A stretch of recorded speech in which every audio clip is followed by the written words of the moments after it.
मोक्षमार्गस्य नेतारं भेत्तारं कर्मभूभृतां ज्ञातारं विश्वतत्त्वानां वन्दे तद्गुणलभये वन्दे तद्गुणलभये। आचार्य उमास्वामी विरचित तत्वार्थ सूत्र मोक्षशास्त्र आपण बघतोय। तर ह्याच्यामध्ये आपण 7 प्रकारचे जे नय आहेत तर त्या नयांचं स्वरूप बघतोय। मग 7 प्रकारचे नय कुठले आहेत, कोण सांगतंय? कशाला म्हटलेलं आहे नैगम नय?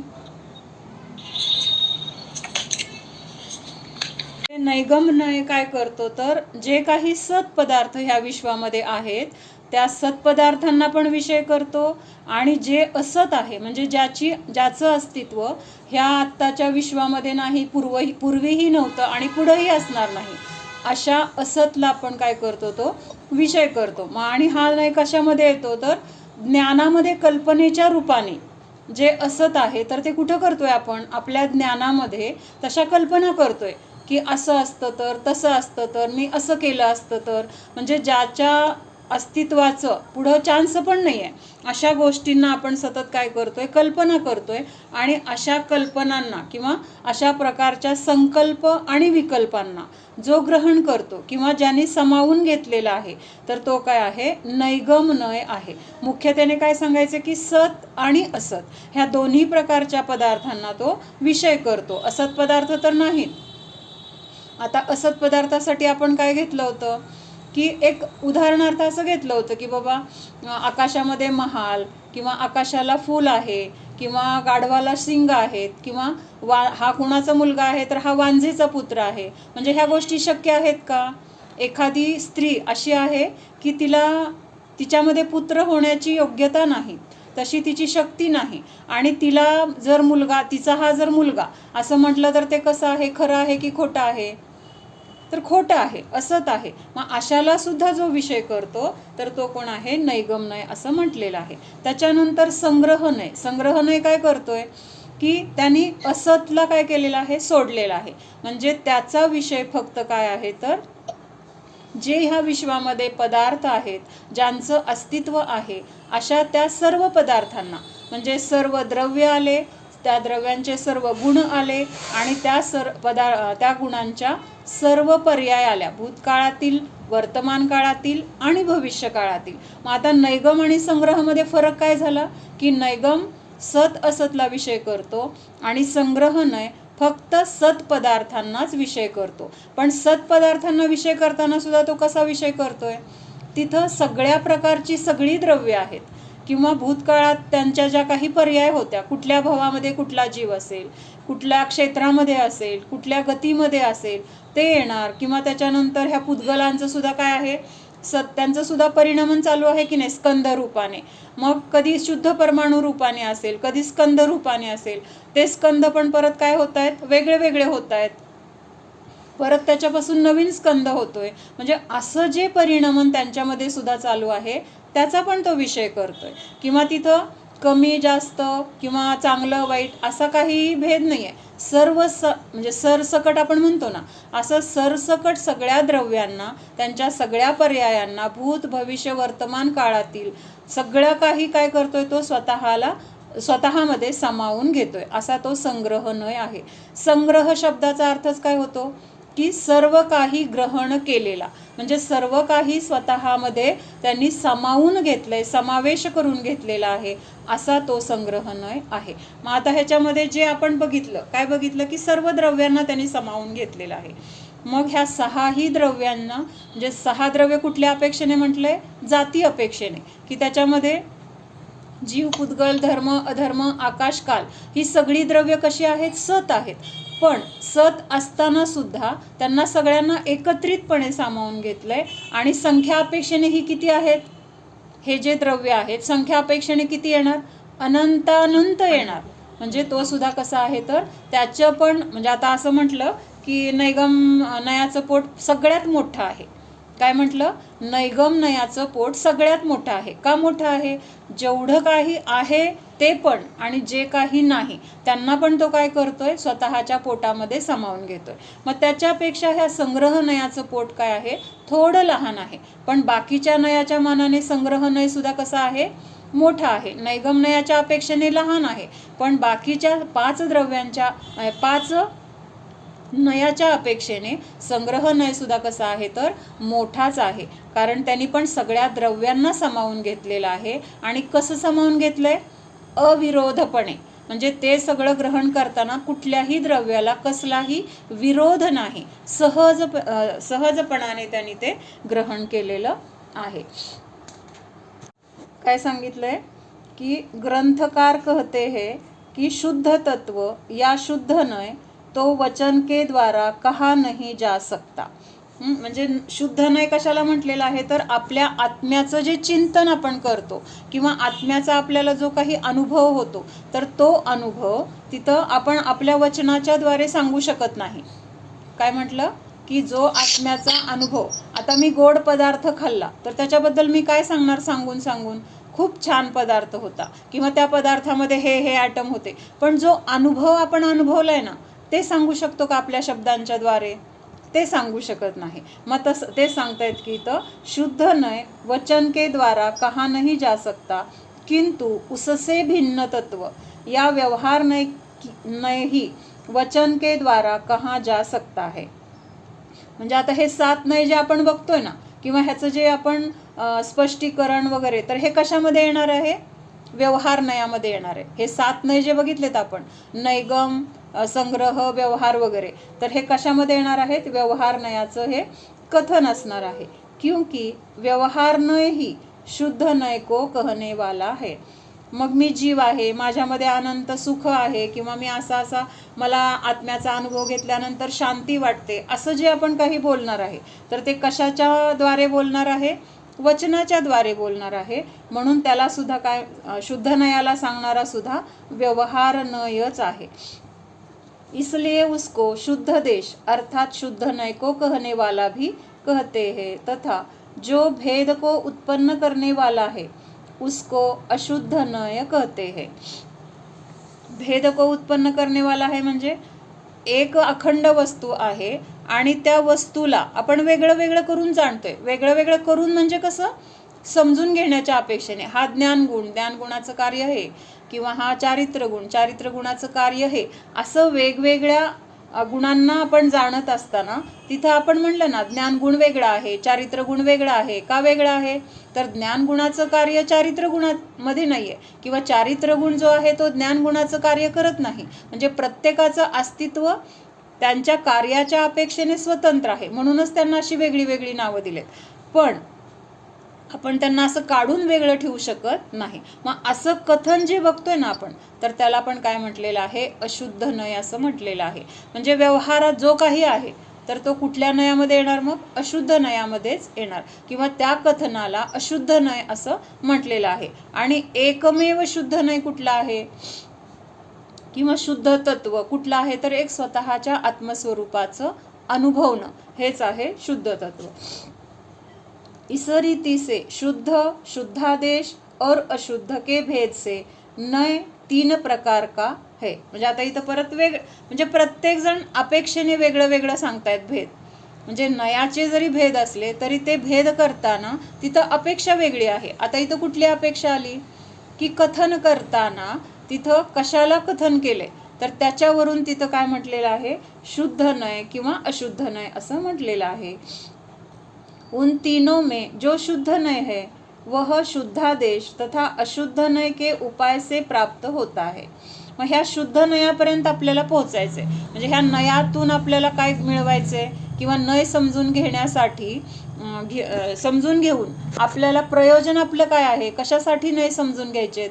तर ह्या नयांच्या द्वारे त्याच्यातून आपल्या स्वतःला आपण वेगळं करायचंय आणि त्या स्वतःच्या अस्तित्वाला आपण अनुभव करायचा आहे. तर ते आपलं स्वतःचं अस्तित्व आपल्याला समजून घेण्यासाठी हे नय आहेत.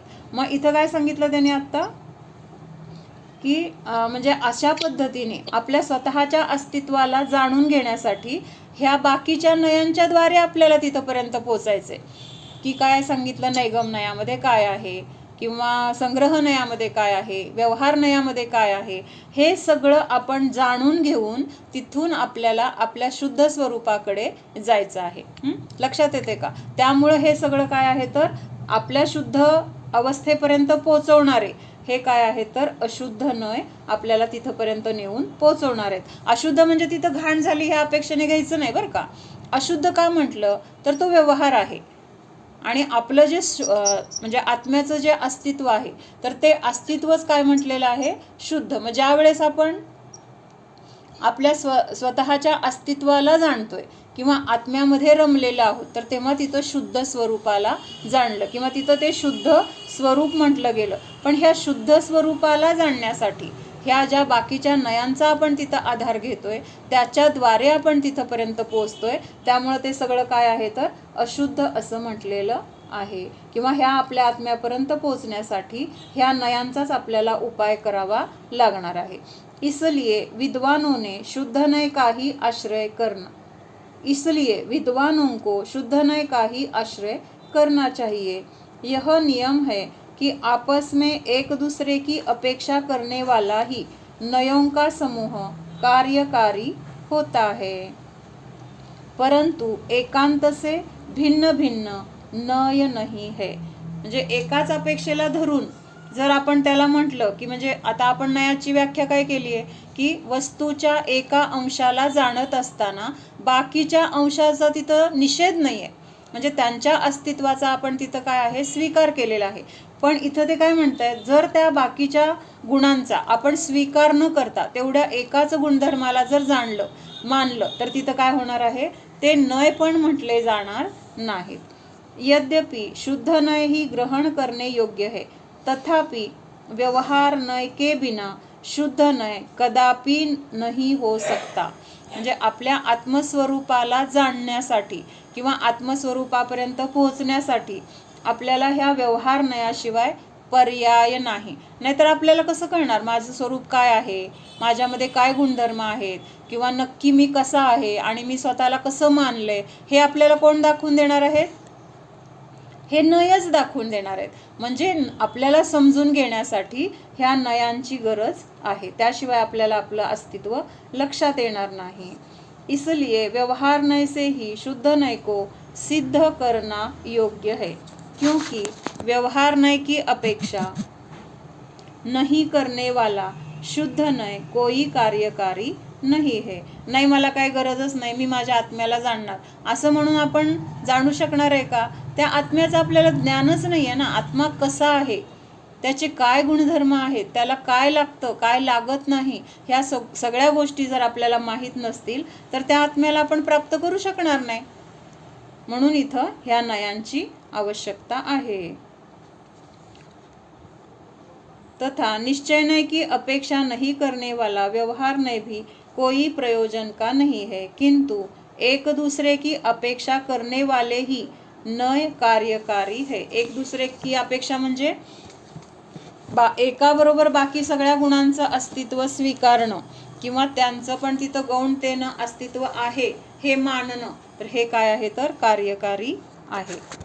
सुटत जातं, हे सगळं सुटत जातं. जसं जसं आपण ह्याच्यामध्ये खोलात जाणार आहे ना तसं तसं आपण सुटत जाणार आहे. आता ह्याच्यावरून एक थोडक्यात लक्षात आलं की नाही, नैगम नय समजला, त्याच्यानंतर आपण संग्रह नय बघितला, असंचचा विषय कट झाला की नाही का? आता म्हणजे इथल्या इथं म्हणजे समजून घेण्याच्या अपेक्षेने सुद्धा तसं आपल्याला जे नको आहे किंवा आपल्याला जे त्रासदायक आहे, आपल्या दुःखाला जे कारण आहे ते आपल्याला समजल्यानंतर मला त्याची काय गरज आहे काय गरज नाही, कशाची गरज आहे, ह्या गोष्टी आपल्याला लक्षात येणार आहेत. आणि त्या गोष्टी लक्षात आल्यानंतर आपोआप काय होणार आहे, जे मला नको आहे किंवा जे माझ्या दुःखाचं कारण आहे त्याच्यापासून आपोआप आपण सहज अलिप्त होणार आहे. कसं होणार आहे, सहज, आपल्याला करावं लागणार नाही, तर हळूहळू हे पण जमणार आहे आपल्याला. तर असं हे संग्रह कसं बोलतोय, कसं आचरण करतोय किंवा कसं करायला पाहिजे, आता पुढचे नाही आपण बघणार आहे ना, तेव्हा आपल्याला हे भेदविज्ञानासाठी उपयोगी आहेत, कसे उपयोगी आहेत हे लक्षात येणार आहे. आता सुरुवातीला लक्षात येणार नाही लगेच, एक दोन नाही बघितल्यानंतर. आणि नय मध्ये ना भेद आपल्याला जर तेवढी आतून तीव्र इच्छा आहे ना की मला हे सगळं समजून घ्यायचंय, सहज जमणार आहे, फार काही अवघड नाही आहे. आणि त्यातून पण पुढे जाऊन हे बघायचंय की शेवटी हे जाणून मला काय करायचंय, त्याचाच अभ्यास करायचा आहे, त्याचंच पाठांतर करायचंय, त्याचं मला सगळं ज्ञानच झालं पाहिजे. हे आपलं ध्येय कसं आहे, सेकंडरी आहे, हे ध्येय आहे. पण ह्याच्या पुढं जायचं आपल्याला. कुठं जायचंय, हे सगळं सोडून मला माझ्या आत्मस्वरूपामध्ये जायचंय. आणि एकदा तिथं पोहोचल्यानंतर ह्या बाहेरच्या नयाची पण तिथं काय गरज राहणार नाही. कळतंय का? मग नय शिकणं महत्वाचं आहे का आत्म्यामध्ये जाणं महत्वाचं आहे? कुठला हेतू आहे आपला? आत्म्यामध्ये हा, जाणं. मग ते प्रयोजन आपल्याला सिद्ध होणार आहे. आणि ते प्रयोजन सिद्ध करण्यासाठी सुरुवातीला हे समजून घेणं काय आहे तर गरजेचं आहे. काल संग्रहनयाचे दोन भेद बघितले. काय? एक परसंग्रहनय आणि एक अपरसंग्रहनय. मग आता परसंग्रहनय कशाला म्हटलंय की जे द्रव्य, गुण आणि पर्याय ह्या तिघांनाही जो सामावून घेतो. सतच आहे. आता ह्या संग्रहनयाचा मुख्य विषय काय आहे? सत पदार्थ किंवा सत द्रव्य ज्यांचं अस्तित्व आहे. मग ते सत असलेल्याच पदार्थांमध्ये तो काय करतोय, सगळे द्रव्य, त्यांचे सगळे गुण आणि त्यांच्या सगळ्या पर्याय हे कशामध्ये येणार तर परसंग्रहनयामध्ये येणार. आणि अपरसंग्रहनयामध्ये काय येणार आहे तर तो छोटा आहे आणि त्याच्यामध्ये फक्त द्रव्याची अपेक्षा किंवा द्रव्यानं त्यांनी तिथं ग्रहण केलेलं आहे. आणि समजा आपण मग त्या द्रव्यामधल्या पर्याय बघायला लागलो, गुण बघायला लागलो, तर लगेच आपण ते कुठल्या नयात गेलो, मग तिथं तो परसंग्रहनय झाला. म्हणजे ह्याच्यामध्ये राहून आपण ते फक्त द्रव्यच आहे किंवा ही 6 द्रव्य किंवा एवढंच तिथं विचार करणार की जीवद्रव्य अनंत आहेत, पुद्गल अनंत अनंत आहे, धर्म आकाश, धर्म अधर्म आकाश एक एक आहे प्रत्येकी, आणि कालद्रव्य असंख्यात आहेत. एवढं पाहिजे तर तिथं त्याच्याबद्दलचं आपण बघू शकणार आहे. पण बाकीचे त्या द्रव्याचे गुण किती आहेत वगैरे हे सगळं आपल्याला बघायचं म्हटलं तर तो परसंग्रहनय असं म्हटलेलं आहे. काय आहे? तिसऱ्या नयाचं नाव व्यवहारनय आहे. आता व्यवहारनय कशाला म्हटलेलं आहे? पान नंबर आहे 93. व्यवहारनय अनेक प्रकार के भेद करके व्यवहार करे, या भेदे सो व्यवहारनय है. म्हणजे आता जे संग्रहनयामध्ये आपल्याला एकत्रितपणे सद्द्रव्य सांगितले होते की एवढी द्रव्य आहेत, म्हणजे त्यांना पण काय केले, एका ठिकाणी सगळ्यांना ठेवले. मग आता त्याच्यामध्ये हा व्यवहारनय काय करतोय तर त्याच्यामध्ये भेद करतोय. काय भेद करतोय? कुठले द्रव्य आहेत, मग कुठल्या द्रव्यांची किती संख्या आहे आणि त्याचे गुण काय आहेत, त्या गुणांचं परिणमन कसं होतं हे अजून तिथं काय भेद करणार आहेत. आता कसे भेद करणार आहेत ते बघूया आपण. जो संग्रहनय द्वारा ग्रहण किए हुए पदार्थ को विधि पूर्वक भेद करे सो व्यवहारनय है.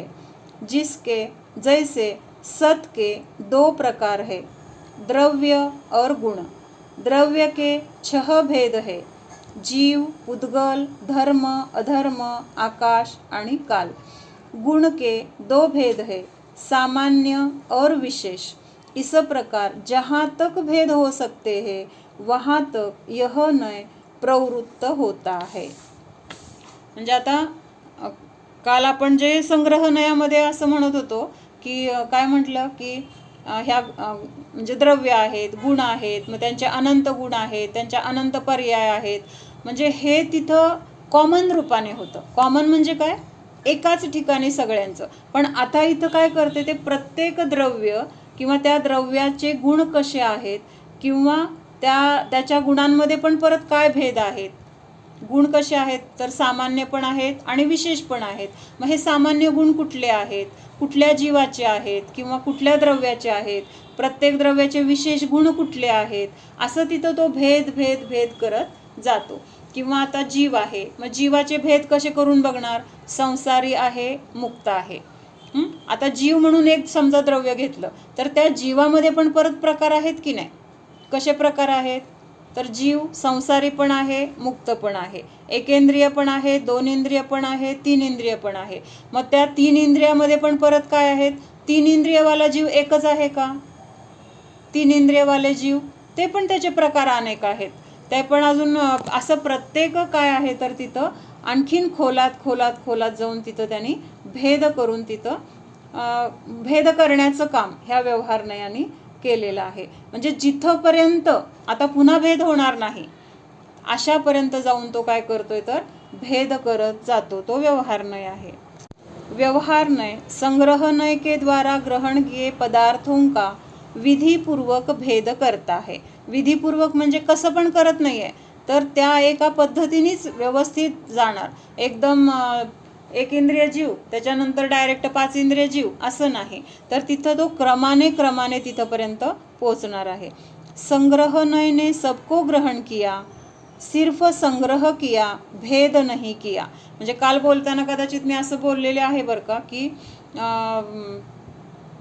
काय जीवाचे अनेक प्रकार आहेत. काल सांगितलं होतं ना मी की 1 इंद्रियापासून 5 इंद्रियापर्यंत आहेत. त्याच्यानंतर अजून काहीतरी सांगितलं होतं, तर ते त्याच्यामध्ये नाही येणार. त्याच्यामध्ये फक्त तेवढी द्रव्य, त्यांचे गुण आणि त्यांच्या पर्याय असं एकत्रितपणे सांगितले. आणि आता इथं व्यवहारनय काय करतोय, त्या एकत्रित केलेल्या सगळ्या द्रव्यांना तो वेगळं जाणतोय. काय करतोय, वेगळं प्रत्येकाचं अस्तित्व, प्रत्येकाचे गुणधर्म, प्रत्येकाची पर्याय हे तिथं काय आहे तर व्यवहारनयाचा विषय आहे. तर उदाहरणार्थ घेतलंय की द्रव्य घेतलं. आता द्रव्य हा विषय संग्रहनयाचा आहे. मग आता व्यवहारनयाने काय केलंय, द्रव्य म्हटल्यानंतर द्रव्याचं पहिल्यांदा तिथं विभागणी केली. कशी विभागणी केली, द्रव्य 2 प्रकारचे. कुठले, कशी विभागणी आहे कोण सांगतंय, म्हणजे जीव द्रव्य बरं का, हां जीव आणि अजीव. म्हणजे आता पहिल्यांदा तर द्रव्य म्हणल्यानंतर 6 द्रव्य येणार. मग ह्या 6 द्रव्यांची विभागणी जीव आणि अजीव ह्याच्यामध्ये केली. मग कुठल्या अपेक्षेने भेद केला हा, तर ज्याच्यामध्ये ज्ञान दर्शन चेतना आहे तर ते सगळे जीव एकीकडे केले, आणि ज्याच्यामध्ये हे ज्ञान दर्शन चेतना नाही असे बाकीचे 5 द्रव्य काय केलेत, अजीवमध्ये घातलेत. अजीव म्हणजे काय, ज्यांच्यामध्ये जाणण्याची शक्ती नाही. आणि हे सगळे समान आहे ना, कुणामध्येच नाही आहे जाणण्याची शक्ती, म्हणून त्यांना एकत्रित केलं. काय एकत्रित केलं लक्षात येते का, की जीवामध्ये जी शक्ती आहे ज्ञान दर्शन स्वरूप किंवा जाणणे, ती शक्ती ह्या 5 बाकीच्या द्रव्यांमध्ये नाही, म्हणून त्यांना अजीव म्हटले किंवा जड असं म्हटलेलं आहे. म्हणून त्यांना ह्या दुसऱ्या अजीव कॅटेगरीमध्ये घातलं. आता परत पुढं काय केलं त्यांनी, आता जीवाचे परत भेद केले. आता जीवाचे काय केले भेद, संसारी आणि मुक्त. काय भेद केले, संसारी आणि मुक्त. मग संसारी कुणाला म्हटलेलं आहे, तर जे सर्व प्रकारच्या परिग्रहाने, कर्माने आणि कषायाने सहित आहेत, तर ते काय झाले संसारी. आणि मुक्त कुणाला म्हटलेलं आहे, तर जे द्रव्यकर्म, भावकर्म, नोकर्म ह्यांनी रहित आहेत. आणि संसारी कसे आहेत, हे द्रव्यकर्म, भावकर्म, नोकर्माने सहित आहेत. त्यामुळं तिथं जे सहित आहेत त्यांना संसारी आणि जे रहित आहेत त्यांना मुक्त, असं तिथं काय केलं, परत भेद केला. त्याच्यानंतर परत इथं संसारीमध्ये पण भेद केले. काय भेद केले संसारीमध्ये, म्हणजे एक उदाहरणार्थ घेतले बरं का, व्यवहारनय कसा भेद करतो, म्हणजे हा एकच भेद करण्याचा प्रकार व्यवहारनयामध्ये येतो असं समजायचं नाही.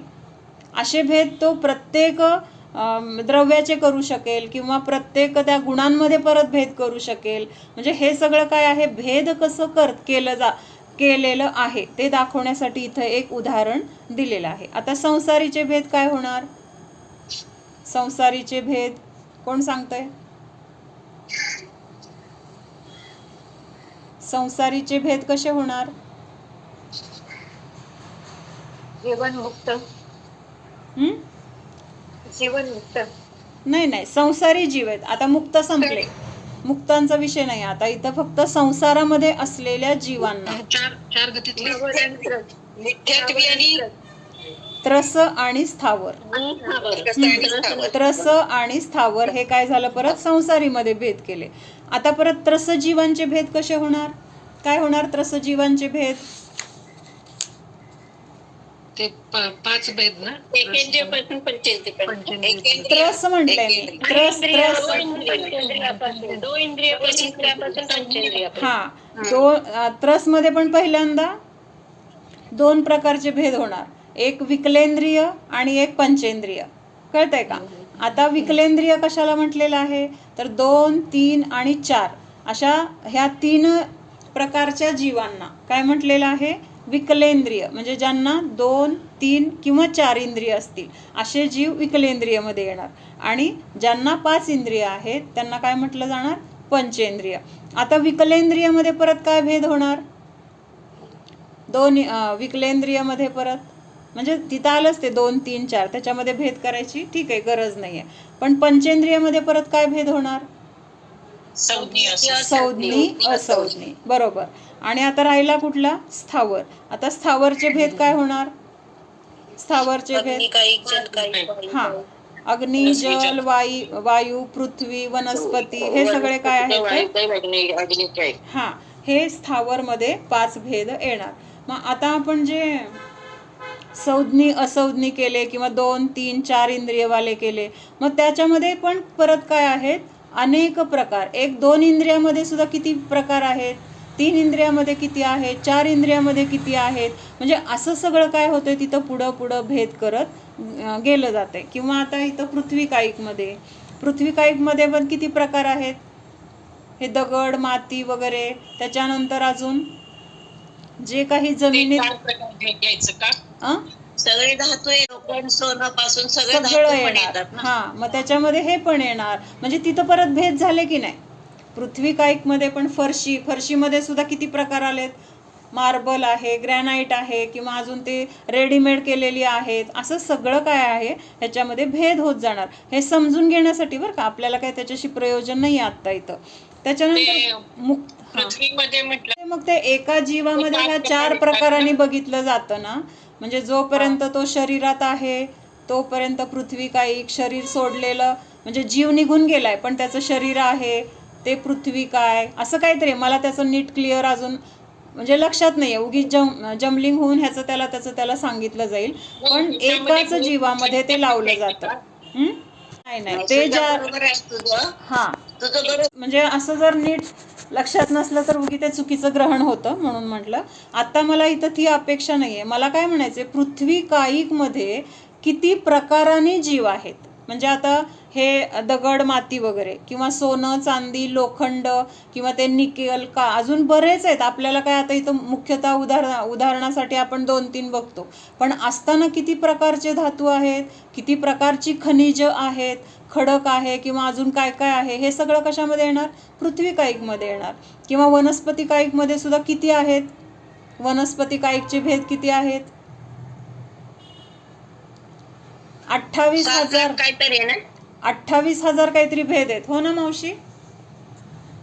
हा तेच 28 लाख आहेत. मग हे एका वनस्पती कायिकमध्ये एवढे भेद झाले. म्हणजे असं आपण तिथं भेद करून जे काही बघतो तर ते कुठल्या नयाच्या द्वारे बघतो? तर व्यवहार नयाच्या द्वारे बघतो. म्हणून आता इथं ह्याच्यामध्ये फक्त एवढंच आहे की विधिपूर्वक क्रमाने असं हा भेद जिथं केला जातो तर तो काय आहे? व्यवहार नाही. आता अजीवमध्ये काय भेद करणार? अजीवमध्ये पहिला भेद आपण जीव आणि अजीव केला. आता जीवाचं भेद करत करत आपण इथंपर्यंत आलो. अजीवमध्ये काय भेद केला जाणार? हा हे जे द्रव्य आहेत 5, पुद्गल, धर्म, अधर्म, आकाश, काल. आता पुद्गलामध्ये भेद करायचे म्हटले तर किती प्रकारचे भेद होतील पुद्गलामध्ये? म्हणजे असं हे काय आहे तर भेद करून जिथं जाणलं जातं तर तो व्यवहार नाही आहे. इस प्रकार विधिपूर्वक क्रमसे अनुपूर्वी क्रमसे भेद करता है. व्यवहार त्याचा अर्थ काय केलाय की विधिपूर्वक भेद करणं. व्यवहार ह्या शब्दाचा शब्दशः अर्थ काय होतो? विधिपूर्वक भेद करणं, म्हणून तो व्यवहार आहे. आता ते आपल्या फॅमिलीचा एक वटवृक्ष काढला जातो की नाही. एक मूळ कोणीतरी पुरुष लिहिलेला असतो. मग त्यांना 4 मुली, परत 4 मुलं, मग त्या मुलाचे हे 2 मुलं, हे 2 मुली आणि परत त्या दुसऱ्याचे, अशी ही जी वंशावळ केली जाते. हे असं भेद जे केले जातात तर ते भेद करण्याची जी पद्धती आहे तर त्याला व्यवहार नाही इथं ह्या अपेक्षेने म्हटलेलं आहे. एवढंच लक्षात घे. आणि काय होणार आहे माहिती का, आपण हा विषय पहिल्यांदा जर बघत असलो तर आपल्याला ते अवघड वाटणार आहे. कळलं का? प्रथमानुयोग वगैरे सोपा वाटतो तसं हे सोपं वाटणार नाहीये, पण अवघड आहे म्हणून सोडून द्यायचं नाही. दुसऱ्यांदा जेव्हा तू वाचशील, व्यवहारात सगळे यूज त्याला व्यवहार म्हणतात किंवा हा व्यवहार नाही आहे हे आपण जाणत नाही. नाहीतर हे सगळं आपल्याला माहिती की आपण करतो आपण. हा, किंवा शाळेमध्ये पण आपल्याला शिकवतात की नाही, हो. एखादी जाती त्याचं हे असं असं, त्याचं डिस्क्रिप्शन मध्ये एवढे त्याचं काय काय अशा पद्धतीने तिथपर्यंत पोहोचणं वगैरे हे सगळं आहे. आणि आत्ता आपल्याला कानावर शब्द जात आहेत ना, ही खूप मोठी गोष्ट आहे. इतकं की म्हणजे त्याचा जरी आत्ता आपल्याला नाही समजलं, असं वाटतं किती अवघड आहे मला समजत नाही, तरी पण भाव असे ठेवायचेत की मला समजून घ्यायचे, ही जिनवाणी आहे. भले आत्ता मला ते समजत नसेल, ठीक आहे, पण आत्ता आपल्याला नाही समजलं तरी ऐकण्याचे जे भाव आहेत, तर त्या भावांचं फळ आपल्याला असं मिळणार आहे की आपल्या ज्ञानाचा क्षयोक्षम आपोआप वाढणार आहे. आणि तो क्षयोक्षम वाढला की मग सहज लक्षात येणार आहे. एखादी गोष्ट सांगितली लगेच कळलं, मग हे का कळलं? तर ते आत्ता लगेच ऐकलं म्हणून कळलं असा अर्थ नसतो. पूर्वी आपण ते भाव केलेले आहेत. काय भाव केलेत? मला जिनवाणी ऐकायची, कारण ही जिनवाणी माझ्या कल्याणासाठी आहे, ह्याच्यातून माझं सगळं दुःख नष्ट होणार आहे. भले मला आत्ता ते शब्द कळत नाही आहेत, समजत नाही आहेत, पण मला त्याच्याकडे लक्ष देऊन भावपूर्वक ऐकायचं आहे, एवढेच भाव करायचे. नाहीतर खूप वेळा असं होतं की नाही समजत, द्या सोडून. पण आत्ता जे शब्द कानावर पडलेत ते दुसऱ्यांदा ऐकताना आपल्याला ओळखीचे वाटणार की नाही? मग आत्ता आपल्याला 10% कळलं असेल, परत आपण जेव्हा ऐकणार त्यावेळेस आपल्याला तर 30% कळेल, 50% कळेल, म्हणजेच तिथं आपल्या ज्ञानामध्ये वाढ झाली की नाही? मग हे बघायचं. त्या दिवशी छान समजून सांगितलेलं आहे. आपण ऐकलेलं ज्ञान आपल्याला किती उपयोगाचं आहे तरी छान समजून सांगितलेलं आहे. बरोबर, ऐका, मी पण ऐकते, मला पण जमलं नाही, माझं सध्या खूप वनस्पती कैक ना 52 लाख आहे आणि अग्नी कैक 42 लाख आहे. वनस्पती काय 52 लाख आहे का 28 लाख आहे? नाही, 52 लाख आहे. 28 लाख हे आहे, जलकायिक 28 लाख सांगितले. बरं बरं, ठीक आहे. मला आता 28 ऐकल्यासारखं वाटतंय. नाही आहे, कुठं वाचलं का ऐकलं आठवत नाहीये. बरं ठीक आहे. आता हा विषय वनस्पती कायकचा निघालाय, तर एक थोडासा एक मुद्दा असा डोक्यात आला की आपण जे रोजच्या आपल्या जीवनामध्ये, खाण्यामध्ये किंवा वापरामध्ये ज्या वनस्पती असतात, वनस्पती म्हणजे पालेभाज्या वगैरे, किती खातो आपण? आपण म्हणजे साधारण अगदी, म्हणजे मी परवा लिस्ट केली होती, म्हणजे थोडंसं एका वेळेस केली, अजून बाकीचं राहिलं पण असेल, पण एक 15 झाले. त्या 15मध्ये सुद्धा सगळे आपण रोज वापरत नाही, ठराविकच जास्त. मेथी, चुका, कोथिंबीर, कढीपाला हे म्हणजे मुख्यतेने वापरलं जातं. मग बाकीच्या अशा आहेत की हे 15, 20, 25, 50 सोडून देऊ. आपण औषधाला वगैरे पण काही वापरत असेल किंवा जे औषध घेतो त्याच्यामध्ये असेल, तर ते सोडून एवढ्या सगळ्या लाख वनस्पतींचा आपण त्याग केलेला नाही, म्हणजेच त्याच्याबद्दलचं आपल्याला विनाकारण कर्म बांधलं जातंय. लक्षात येते का? म्हणून हे नियम करणं किती महत्त्वाचं आहे. विनाकारणच बरं का, आपण ते खात नाहीये, तोडत नाहीये किंवा त्याचं काय आपल्याला वापरायची गरज पण पडत नाहीये, तरी सुद्धा आपण काय करतोय, त्याचा नियम घेत नाही. म्हणून हे सगळ्यांनी ना आवर्जून आपल्याला जे काही लागणार आहे त्याचा विचार करून, पुढं अजून काही लागू शकतं तर किती लागू शकणार आहे? एवढे 52 लाख तर आपल्याला वनस्पती मिळणार पण नाही आहेत, आणायला जायचं म्हटलं तरी मिळणार नाही आहेत. मग पण तेवढ्या त्याचं अस्तित्व आहे म्हणल्यानंतर त्याचं कर्म विनाकारण येते किंवा आश्रव येत आहेत, आपल्याला कर्म बांधलं जाते. म्हणून एक 100 वनस्पती ठेवूया की बाबा जे काही आपल्याला माहीत आहेत त्या, आणि बाकीच्या ज्या माहीत नाही आहेत किंवा लागत नसतील तरी पण कदाचित आयुर्वेदिक डॉक्टरांकडे आपण जातो, मग त्यांच्याकडे जे काही औषधीमध्ये वनस्पतीचा वापर असेल तर त्यासाठी म्हणून तेवढं मोकळीक ठेवून जर तेवढ्याची मर्यादा केली तर बाकीच्या वनस्पतींमुळे होणारा आश्रव काय होणार आहे, तिथं आपोआप थांबला जाणार आहे. मग हे आता 200चा केला तरी सुद्धा किती मोठी गोष्ट आहे, कारण जे खात नाही ते सगळं सुटलं ना, त्याच्यामुळे येणारे कर्म थांबले. आपल्याला काय होते, दिसत नाही आहे ना, कर्म येते, बांधलं जाते, दिसत नाही आहे. त्यामुळे आपल्याला कुठल्या परिग्रहाचं परिमाण करू वाटत नाही किंवा ह्या खाण्याच्या वस्तूंचं परिमाण करू वाटत नाही. पण समजा आपल्याला 100 लागतंय ना, 1000 ठेवूया. काय म्हटलं मी, 100 लागतंय ना, 1000 ठेवूया. पण त्या 1000च्या बाहेरचं लाखोनी जे काही असेल तर त्या सगळ्याचा कर्माचा आश्रव आपला थांबतोय. ही केवढी मोठी गोष्ट आहे. विनाकारण न खाता त्याची शिक्षा आपण का भोगायची? विनाकारण न वापरता त्याची शिक्षा आपण का भोगायची? आणि लागतंय तर खरं ह्या सगळ्या शरीरासाठीच. ह्या कुठल्या भाज्या जीवाला लागतात, कुठले कपडे, दागिने, घरातल्या वस्तू, जीवासाठी ह्यातल्या एकाही गोष्टीचा उपयोग नाही आहे. सगळं काही आपण शरीरासाठी गोळा करतोय, शरीरासाठी आपण घाबरतोय नियम घ्यायला. भीती कशाची वाटती? नाही बाबा लागलं तर काय करायचं? कुणाला लागणार आहे? शरीराला. आणि त्या शरीरासाठी परिग्रह प्रमाण न करता किंवा त्या गोष्टींची मर्यादा न करता आपण अडकवतोय कुणाला, त्याची शिक्षा कुणाला देतोय, हा विचार करण्याची खूप गरज आहे, खूप गरज आहे. लक्षात येते का? म्हणजे 100 गोष्टी, अगदी मी म्हणते 1000 ठेवूया, म्हणजे माहीत नाही. हां, रोजच्या रोज आपण सगळ्यात सोपा नियम सांगू का रोजचा? सगळ्यात सोपा. आज आपल्याला कुठं गावाला जाणार नाही आहे माहीत असेल, आज आपल्याला कुणाच्या घरी जायचं नाही आहे माहीत असेल, तर एक नियम घ्यायचा की आज दिवसभरात ह्या माझ्या घरामध्ये असलेल्या अन्नाचा सोडून बाकी सगळ्या अन्नाचा त्याग. सगळ्यात सोपा नियम. पण हा कसा आहे? एका दिवसापुरतं तेवढंच राहिलं ना. पण आता ही वनस्पतीचा आपण बाकीच्या 1000 ठेवून बाकीच्याचा त्याग केला तर तो कायमचा त्याग झाला. म्हणजे परत त्याचा त्याग करण्याचा प्रश्न नाही. किंवा त्याचं ते जे काही आश्रव होणार होते ते ह्या आपल्या भावापुरते तरी बंद झाले, अखंड भावापुरते. आणि रोजच्या रोज नियम घ्यायचं म्हटलं तर कधी विसरलं जातं, कधी काय होतं की, आणि खूप वेळा काय होतं, आपले आत्ता नियम घेण्याचे भाव असतील तर ते भाव परत राहत नाहीत. म्हणजे असं इतके आपले परिणाम असे बदलतात ना की हे औदयिक भाव, आपण आता हे पुढच्या दुसऱ्या अध्यायामध्ये बघणार आहे आपल्या जीवाचे भाव, त्याच्यामध्ये हा औदयिक भाव वगैरे अगदी व्यवस्थित कळेल आपल्याला. पण एक वाक्य त्याच्याबद्दल सांगते की औदयिक भावावर आपल्याच मनात उत्पन्न झालेले भाव, आपल्याच आपण विचार केलेत असं वाटतंय ते भाव, ते सुद्धा कसे आहेत तर अविश्वसनीय आहेत. म्हणजे त्याच्यावर आपणच विश्वास ठेवू शकत नाही, बाकीचे जाऊ दे. मला काय म्हणायचं कळतंय का? का विश्वास ठेवू शकत नाही? आता मंदिरात गेल्यावर वाटलं की आज आपण इतके परिणाम छान झालेत की आता आपण खूप छान राहायचं, कुणावर आपण क्रोध करायचं नाही, म्हणजे कुणाला त्रास द्यायचं नाही, कुणाला वाईट बोलायचं नाही, किंवा खाण्यामध्ये सुद्धा आपण आसक्ती करायची नाही. असं खूप तिथं परिणाम छान झाले. आणि तिथून बाहेर पडल्यानंतर ते परिणाम राहतात का?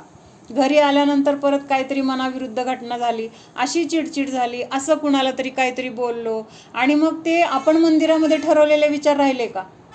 त्या विचारांबद्दल आत्ता आपल्याला त्याचं म्हणजे आपण असं ठरवलं होतंय असं वाटतंय का? म्हणून सांगितलं की औदयिक भावावर विश्वास ठेवणं चुकीचं आहे, किंवा औदयिक भाव विश्वास ठेवण्यायोग्य नाहीत. मंदिरात जे वाटलं घरी आल्यानंतर त्याच्यात पूर्ण उलटं झाले की नाही? उलटं राग करायचा नव्हता केला, खायची आसक्ती करायची नव्हती झाली. म्हणजे हे औदयिक भाव कसे आहेत तर जसे उत्पन्न झाले तसंच ते शेवटपर्यंत आपल्यासोबत राहतील असं नाही. म्हणून एखाद्या चांगल्या गोष्टीचे जर भाव झाले ना, पटकन तिथं निर्णय घेतला पाहिजे की दान द्यायचे भाव झाले, हां द्यायचे बरं का, मला दान द्यायला पाहिजे, अगदी तीव्रतेने भाव झाले. आणि घरी आल्यानंतर काय वाटलं? हां ठीक आहे, देता येईल, बघू नंतर, काय नडलंय का? म्हणजे असं काय होतं की ते परिणाम टिकत नाहीत, राहत नाहीत किंवा बदलतात. म्हणून तिथं जेव्हा चांगल्या गोष्टीचा आपल्याला तिथं भाव होईल त्यावेळेस सारासार विचार करूनच निर्णय घ्यायचा आहे. भावनेच्या भरात पण निर्णय घ्यायचा नाही. भावनेच्या भरात घेतलेले निर्णय किंवा नियम पण टिकत नाहीत, ते पण मोडले जातात. म्हणून सगळा विचार करून निर्णय घेणं गरजेचं आहे. पण विचार करणं गरजेचं आहे, त्याच्यातून नियम घेणं गरजेचं आहे, ह्या परिग्रहाची मर्यादा करणं गरजेचं आहे. आम्हा सांगायच्या की भरत चक्रवर्ती एवढा परिग्रह ठेवा, पण त्याच्या बाहेरील परिग्रहाचा त्याग करा. तेवढ्या परिग्रहाचा त्याग झाला म्हणजे तेवढा तर परिग्रह आत्ताच्या काळात तेवढ्याचं काय, म्हणजे अगदी राजा एवढा सुद्धा, एक साधा राजा जो असायचा पूर्वी, तेवढा पण परिग्रह आपल्याकडं नाही आहे. पण आपल्याला परिग्रहाची आसक्ती असते, सोडू वाटत नाही, किंवा असं वाटतं आपण त्याग केला आणि पुढं आपल्याकडं पैसा आला तर काय करायचं, अशी एक मनामध्ये वेगवेगळ्या पद्धतीने आपल्याला भीती वाटत असते. पण म्हणून तिथं आम्हा सांगायच्या की मर्यादा करा. मग ती तुम्ही अर्धचक्रीची करा, चक्रवर्तीच्या संपदे एवढी करा, पण करा. करणं किती गरजेचं आहे हे कळतंय का? मग आपल्याला तर आता तेवढं नसतं, पण तरी पण अजून आपल्या पुढच्या आयुष्यामध्ये जेवढं आपलं आयुष्य आहे त्याच्यामध्ये अजून काही घडामोडी घडतायत. मग तिथं आपल्याला समजा ₹1,00,000, उदाहरणार्थ सांगते, ₹1,00,000ची मर्यादा करायची ना, तर 1 अब्ज रुपयाची मर्यादा ठेवा. कळलं का फरक काय म्हणायचं आहे? म्हणजे आत्ताच्या लाख रुपयाला किंमत नाही आहे, पण एक उदाहरणासाठी सांगते. मग आत्ता जे आत्ता आपल्याकडे आहे किंवा अजून येण्याची आपल्याला शक्यता वाटते, तर हे सगळं विचार करून 1 अब्ज रुपयापर्यंतची आपण मर्यादा ठेवायची. पण त्या बाहेरचा जर माझ्याकडे पैसा आला, धन आलं, तर मग मला त्याचा त्याग. कळते का? हे करणं गरजेचं आहे. म्हणजे आपली शक्ती पण नसणार तेवढी, अब्ज रुपये आपल्याकडे येतील किंवा अजून 10-20 वर्षांनी काय होणार आहे माहीत नाही, पण हा सगळा विचार करून 10-20 वर्षांनी त्याची किंमत काय होईल, कारण किंमत वाढत चालली आहे ना आता. म्हणजे जी पूर्वीची व्हॅल्यू आहे ती राहिलेली नाही आहे. म्हणजे पूर्वी लाख रुपयाला किंमत होती ती आत्ता राहिलेली नाही आहे. तसं अजून पण पुढं त्याचं कमी कमी होत जाणार आहे. मग हा सगळा विचार करून त्यातल्या त्यात आपल्याला शक्य आहे तेवढी मोठी रक्कम, किंवा आता आपल्याकडे समजा 50 तोळा आहे सोनं, मग तिथं आपण 1000 तोळ्याचं ठेवूया, किंवा 1 किलो, 2 किलो, 5 किलो ह्याच्या पुढं सोनं आलं तर मी ठेवणार नाही. तेवढी जरी आलं तर त्याच्या पुढचं टाळण्याची तर आपल्याला भाव होतील त्यावेळेस. समजा आपण 5 किलो सोनं ठेवणार आणि 5 किलोच्या पेक्षा जास्त कुणी आपल्याला समजा आलं आपल्याकडे, तर आपण आपल्यासाठी न ठेवता आपण त्याचं दान करून टाकू शकतो. दान म्हणजे काय, कुणाला देऊन टाकू शकतो. कुणाला म्हणजे बाहेर पण म्हणत नाही मी, आपल्याच पोराला, पोरीला, नातीला, म्हणजे असं तिथं त्याला पण मार्ग आहेत. पण मी माझ्यासाठी, आपल्याला एवढं लागणार आहे का 5 किलो तरी? आत्ता तर आपल्याकडे जेवढं आहे तेवढं पण घालायला नको वाटतं की नाही? म्हणजे आहे ते फक्त सांभाळण्यामध्ये आपलं तिथं लक्ष असतं. सांभाळायला पाहिजे, चोरीला जातंय काय होईल काय, म्हणजे ते आहे तर आपल्याला किती विकल्प आहेत, ते आहेत तर आपल्याला किती आकुलता आहे, किती दुःख आहे, आपल्याला त्याचं काही वाटतच नाही. असं वाटतंय का त्याच्या निमित्तामध्ये मला किती त्रास होतोय? त्रास म्हणजे काय, आपल्याला काही शरीराला वेदना झाली, कुणी काय तर बोललं तरच त्रास होतोय असं नाही. ह्या परिग्रहाला सांभाळताना आपले परिणाम जे बिघडत आहेत ना, हे बिघडलेलेच परिणाम आहेत. माझं सोनं सुरक्षित आहे ना, कदाचित असं होतं कधीतरी आपण ती काढून जागेवर ठेवलेलं असतं, पण ते ठेवताना आपल्या डोक्यामध्ये विचार दुसरे असतात किंवा काहीतरी दुसरं बोलत असतो आणि थोड्या वेळाने आठवतं मी कुठं ठेवलं. ते तिथं जाऊन बघेपर्यंतची आकुलता आपण आपल्या स्वतःची परीक्षा करायची आहे. ही आकुलता तीव्र आपल्याला कर्मबंधाला कारण आहे. कशामुळं झाली ही म्हणजे आकुलता, कशामुळं झाला हा कर्मबंध? तर त्या गोष्टीसाठी, जी गोष्ट माझ्या जीवाला काडीची उपयोगी नाही आहे का उपयोगी, पण त्याच्यासाठी किती आकुलता. म्हणून ह्या परिग्रहाला मर्यादा करायला सांगितली. मर्यादा केल्यानंतर त्या बाहेरच्या गोष्टींचं तरी आपल्याला आकुलता नाही आहे. समजा 50 तोळ्याची मर्यादा केली आणि मग आता 50 तोळे होईपर्यंत आपल्याला कदाचित वाटेल की अजून आता माझ्याकडे 20 तोळे आहेत, अजून 30 तोळे आले तर बरं वाटेल. पण किती तोळ्याबद्दल आकुलता होणार आहे? 30च. एकदा 50 झाल्यानंतर आता माझा विषय संपला, आता मला त्यातलं अर्धा अजून पुढं वर कुणी दिलं तरी पण मला त्याची गरज नाही. म्हणजे असं तिथं आपल्याला परिग्रहाविषयी आसक्ती पण कमी व्हायला पाहिजे आणि जेवढं नाही त्याच्याबद्दलचं विनाकारण आकुलता, दुःख हे पण तिथं आपोआप टळलं पाहिजे. त्याच्यासाठी हे नियम करणं गरजेचं आहे. वनस्पती कायिकवरून आपण इकडं गेलो. रुजूसूत्र नाही. आता रुजूचा अर्थ काय होतं की जे सरळ आहे, ज्याच्यामध्ये काही वक्रता नाही वगैरे. आता इथं काय त्याचा अर्थ आहे? रुजू अर्थात वर्तमान उपस्थित सरल, जो ज्ञान का अंश वर्तमान पर्याय मात्र को ग्रहण करे, सो रुजू सूत्र नय है. आता व्यवहार न्यायामध्ये काय केलं होतं की त्या जे काही द्रव्य आहेत त्यांचा भेद केला होता. त्याच्यामध्ये पण अजून तिथं मग त्या द्रव्यांचं तिन्ही काळ असणार. जीवद्रव्याचे जे काही भूत वर्तमान भावी, किंवा पुद्गलाचे भूत वर्तमान भावी, म्हणजे असं तिथं सगळ्या तिथं कालाला पण तिथं काय केलं होतं तर गृहीत होतं, फक्त तिथं भेद रूपाने जाणत होतं. आणि आता इथं रुजूसूत्र नाही काय करतोय की जे काही व्यवहार न्यायामध्ये भेद आपण केलेले आहेत किंवा जे काही द्रव्य त्याच्यामध्ये आपण जाणलेली आहेत, तर त्या द्रव्याचा आत्ता वर्तमान काळामध्ये त्याचं जे काही अस्तित्व, त्याचं जी काही पर्याय, त्या पर्यायालाच तो धारण करतो. म्हणजे त्याच्यामध्ये भूतकाळामध्ये काय घडलंय, भविष्य काळामध्ये त्याच्यात काय घडणार आहे, ह्याच्याशी ह्या रुजूसूत्र नयला देणं घेणं नाही. लक्षात येते का? काय म्हटलं की आत्ता वर्तमान काळामध्ये त्या द्रव्याची उपस्थिती कशी आहे, कुठं आहे, किंवा आत्ता त्याचं परिणमन म्हणजे कुठल्या पर्याय रूपाने आहे, हे फक्त ह्या ऋजुसूत्रनयाच्या द्वारे दाखवलेलं आहे. किंवा ऋजुसूत्रनय तेवढंच ग्रहण करतो, भूतकाळाला ग्रहण करत नाही किंवा भविष्यकाळाला पण तो ग्रहण करत नाही. म्हणजे कसे विषय खोल खोल खोल चाललेत, लक्षात येते का?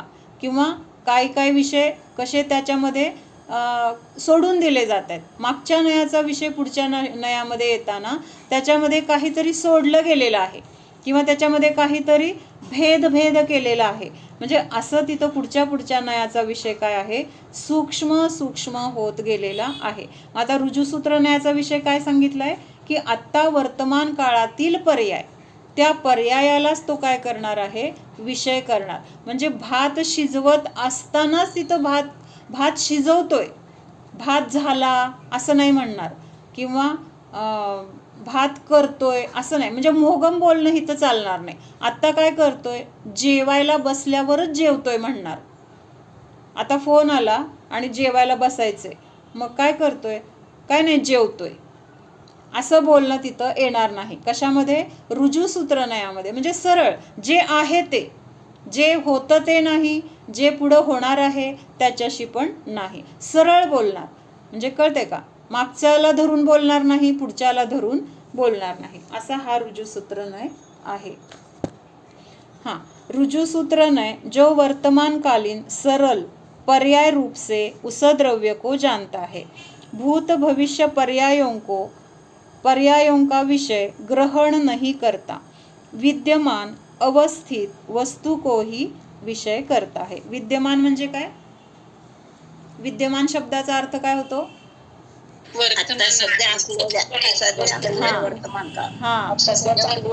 हा. तर आपण हा शब्द कुठे वापरतो, विद्यमान, विद्यमान वीस तीर्थंकर. हा, म्हणजे ज्यांचं अस्तित्व आत्ता आहे तर तेच काय आहे, विद्यमान. किंवा अवस्थित म्हणजे आत्ता त्या पर्यायामध्ये ते आहेत, त्याला अवस्थित म्हटलं. तर अशा त्या वस्तूलाच हा ऋजुसूत्रने विषय करतो. अभी मनुष्य है तो ही उसे मनुष्य कहेंगे, पहले था या आगे होगा इसलिए मनुष्य नहीं कहेंगे. म्हणजे आता देव आहे आणि आता पुढचा पर्याय त्याचा मनुष्याचा आहे, तर त्याला आता तिथं म्हणजे मनुष्य आता मरून लगेच आता तो मनुष्य होणार आहे, तरी पण तिथं त्याला मनुष्य म्हणता येणार नाही. जेव्हा तो इथं जन्म घेणार त्यावेळेसच त्याला तिथं मनुष्य म्हटलं जाईल.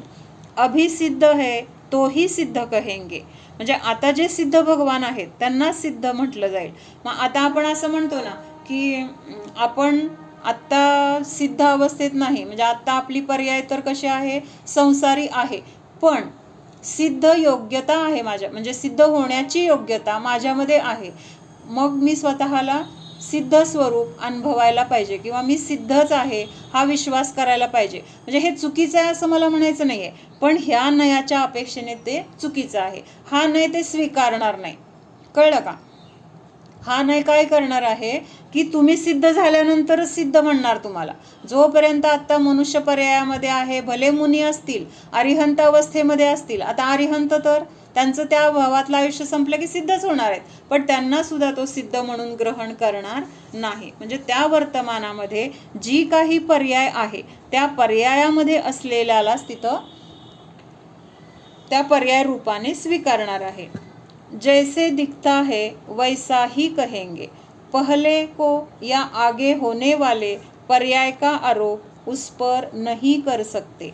म्हणजे आता इथं आपण ते उदाहरण बघत होतो ना की आता ॲडमिशन घेतली आहे, 2 वर्षांनी तो शिक्षक म्हणून काय होणार आहे, त्याला डिग्री मिळणार आहे. आणि 2 वर्षांनी शिक्षक होणार आहे ना, ॲडमिशन घेतली म्हणून आत्ता त्याला तिथं शिक्षक म्हणणार नाही, कळतंय का. आपण नैगमनयामध्ये वगैरे हे सगळं बघत होतो ना की बाबा अजून आता पुढं भात शिजायला टाकायचं आहे अजून, पण काय करतोय, भात करतोय. शिक्षक होणार आहे पण आत्ताच त्याला शिक्षक म्हणून हाक मारतोय, तर ते ह्या ऋजुसूत्रनयाला मान्य नाही, कळतंय का, लक्षात येते सगळ्यांना. म्हणजे का नाही वगैरे हा विषय नाही आहे, तो विषय किंवा ते तेवढंच त्याचं काय आहे तर त्याची ग्रहण करण्याची किंवा त्याच्यामध्ये काय समावलं जाणार आहे त्याची ती मर्यादा आहे. मग आता ऋजुसूत्रनय काय म्हणतोय, जे समोर दिसतंय तरच मी तिथं स्वीकारणार, नाहीतर मी त्याला मान्यता देणार नाही. रुजू अर्थात सरल, सूत्र स्वीकार करता है. जो सरल वर्तमान को स्वीकार करता है उसे रुजू सूत्र नय कहते हैं. म्हणजे रुजू शब्दाचा अर्थ काय सांगितला? सरळ. आणि सूत्र म्हणजे काय? रुजू सूत्र नाव आहे ना, मग सूत्र शब्दाचा अर्थ काय घेतला इथं? तर स्वीकार आहे. काय स्वीकार आहे? जे सरळ आहे ते, जे उपस्थित आहे ते, जे विद्यमान आहे, ज्याचं अस्तित्व आत्ता वर्तमान काळामध्ये ज्या रूपाने आहे तर तेच स्वीकार करतो, तर तो काय आहे? रुजू सूत्र नय है. ठीक आहे, बाकीचं उद्या बघू. रुजूमती आणि विपुलमतीमध्ये ते झालं होतं. प्रत्येक ठिकाणी त्याचा अर्थ म्हणजे तिथल्या विषयाने घ्यायचं. म्हणजे रुजू ह्या शब्दाचा अर्थ सरळ हे तर नक्की आहे, पण आता इथं नयाचा विषय आहे, तिथं सूत्र जोडलंय त्याने. आणि तिथं काय जोडलं होतं?